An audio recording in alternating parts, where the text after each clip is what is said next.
Hi friends, मैं हूं doctor Bharat. आप सभी लोगों का हमारे यूट्यूब चैनल आपका हेल्थ गुरु में स्वागत है।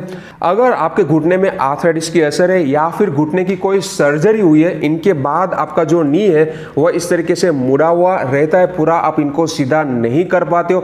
इनकी वजह से क्या होता है, आपका जो लेग है वह थोड़ा सा शॉर्ट हो जाता है। फिर जब भी आप चलना शुरू करते हो तो आपकी बॉडी एक साइड पर झुक जाती है, आप लिंपिंग करना शुरू कर देते हो। तो आज हम इस वीडियो में आपको ऐसे एक सिंपल टेक्निक सिखाने वाले कि जिनको अगर आप दिन में एक बार सिर्फ 5 मिनट के लिए भी कर लेते हो तो आपका जो लेग मुड़ा हुआ रहता है वह धीरे धीरे सीधा होने लगेगा।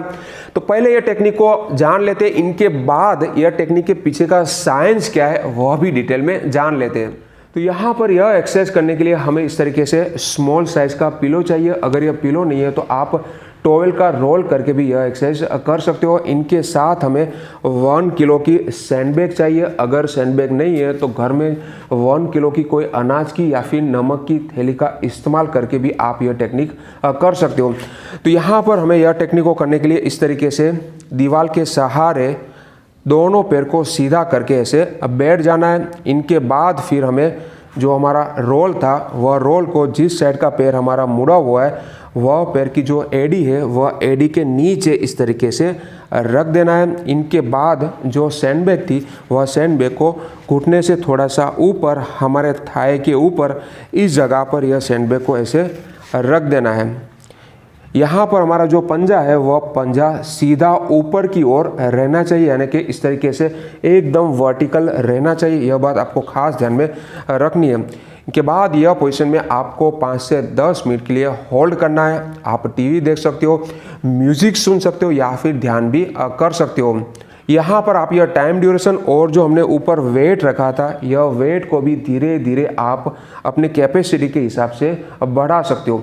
तो यह हो गया हमारा स्टेप 1। इनके बाद आता है स्टेप 2। स्टेप 2 में हमें नी प्रेसिंग एक्सरसाइज के 3 अलग अलग वेरिएशन करने हैं। तो यहाँ पर स्टेप 2 के लिए हमें सैंडबैग को पहले हटा देना है। इनके बाद एडी के नीचे हमने जो पिलो रखा है वह पिलो को वहाँ पर ही रखना है।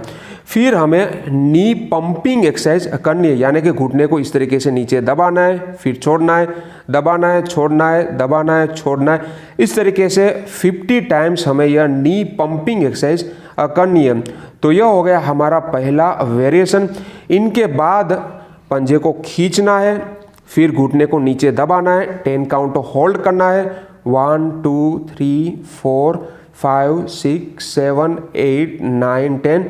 फिर इनको छोड़ देना है, पंजे को रिलैक्स कर देना है, वापस से पंजे को खींचना है, घुटने को नीचे दबाना है, 10 काउंट होल्ड करना है, फिर इनको छोड़ देना है। इस तरीके से हमें 10 टाइम्स करना है। तो यह हो गया हमारा दूसरा वेरिएशन।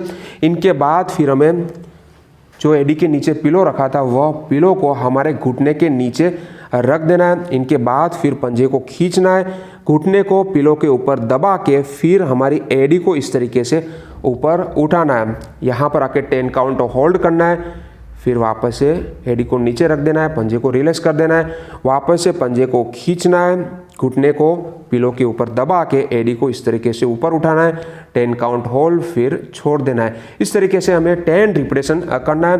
तो यह हो गया हमारा तीसरा वेरिएशन। शुरुआत में आपका नी मुड़ा हुआ होता है, इसलिए आपकी एडी इस तरीके से ऊपर आसानी से नहीं उठेगी, पर प्रैक्टिस करते रहोगे तो धीरे धीरे आपकी एडी भी ऊपर उठना शुरू हो जाएगी। तो ऐसे 3 वेरिएशन हमें स्टेप 2 में करने हैं। वापस से ये दोनों स्टेप को जान लेते हैं। स्टेप 1 के लिए पिलो को हमारे एडी के नीचे ऐसे रख देना है। इनके बाद 1 kg की सैंडबैग को घुटने से थोड़ा सा ऊपर थाई के ऊपर रखना है, 5 to 10 मिनट होल्ड करना है। स्टेप 2 में हमें नी प्रेसिंग एक्सरसाइज करनी है। इसमें हमें 3 अलग अलग वेरिएशन करने हैं। तो पहले हमें इस तरीके से नी को नीचे दबाना है, छोड़ना है, दबाना है, छोड़ना है, 50 बार यह पंपिंग एक्सरसाइज करनी है। इनके बाद फिर पंजे को खींचना है, घुटने को नीचे दबा के रखना है, 10 काउंट होल्ड, ऐसे 10 रिपीटेशन करने हैं। नी होल्डिंग एक्सरसाइज करनी है। इनके बाद पिलो को हमारे घुटने के नीचे रख देना है, फिर घुटने को दबाना है, पंजे को खींच के रखना है, एडी को ऊपर उठाना है, 10 काउंट होल्ड, ऐसे आपको 10 रिपीटेशन करने हैं। अब ये टेक्निक के पीछे का साइंस क्या है वह भी हम जान लेते हैं।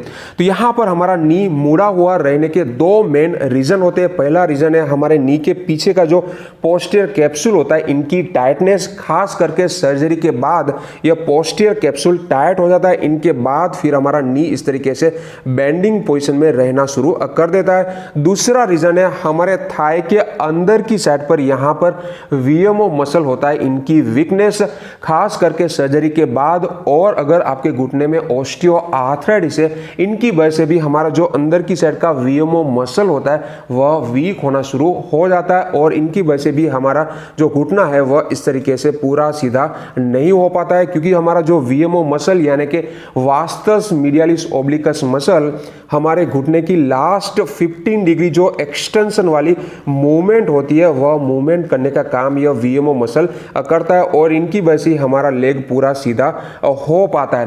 पर अगर यह मसल वीक है तो फिर हमारा पूरा लेग इस तरीके से सीधा नहीं हो पाएगा। तो यहाँ पर हमने जो दोनों स्टेप सीखे, ये दोनों स्टेप हमारी यह दोनों जो रिक्वायरमेंट है यह रिक्वायरमेंट को पूरे करते हैं। यानी कि स्टेप 1 जिसमें हमने थाई के ऊपर सैंडबैग को रखा था, इनकी वजह से जो घुटने के पीछे का पोस्टीरियर कैप्सूल है वह रिलीज होने लगता है और इनकी वजह से फिर हमारा लेग पूरा सीधा होने लगता है। और जो स्टेप 2 था जिसमें हमने नी प्रेसिंग एक्सरसाइज के 3 वेरिएशन जाने थे, उनसे हमारे थाई के अंदर का जो वीएमओ मसल है वह वीएमओ मसल स्ट्रॉन्ग होना शुरू हो जाता है और इनकी वजह से फिर आप लास्ट 15 डिग्री एक्सटेंशन वाली जो मूवमेंट है उनको करने के लिए आप सक्षम हो जाते हो। तो अगर आपका नी बेंडिंग पोजीशन में रहता है, आप नी को पूरा सीधा नहीं कर पाते हो, तो यह दोनों स्टेप को हाथ से करना शुरू कर दीजिए। तो आशा रखता हूं कि आपको हमारी इन्फॉर्मेशन अच्छी लगी होगी। अगर अच्छी लगी है तो यह वीडियो को लाइक करना मत भूलिए, ज्यादा से ज्यादा लोगों तक शेयर करिए ताकि सभी को हेल्प मिल पाए। और ऐसी अच्छी इन्फॉर्मेशन के लिए आप हमारे चैनल को सब्सक्राइब भी कर सकते हो। Thank you for watching.